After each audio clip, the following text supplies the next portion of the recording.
To connect your smartphone via Bluetooth, first enable Bluetooth in your phone's settings.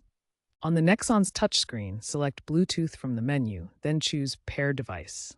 On your phone, find Tata Nexon in available devices, select it, and confirm the PIN. Once paired, you can make hands-free calls, stream audio, and sync contacts through the infotainment system. For navigation, the system uses built-in GPS with preloaded Indian maps.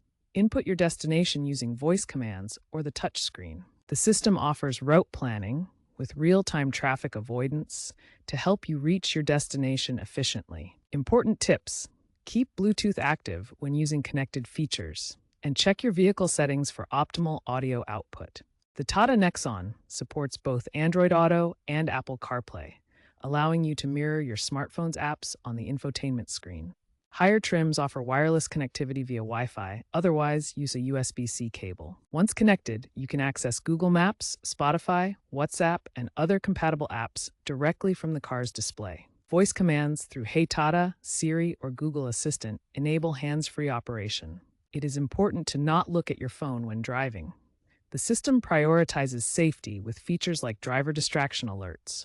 Remember that when using CarPlay or Android Auto, the native infotainment system is temporarily disabled to minimize distractions.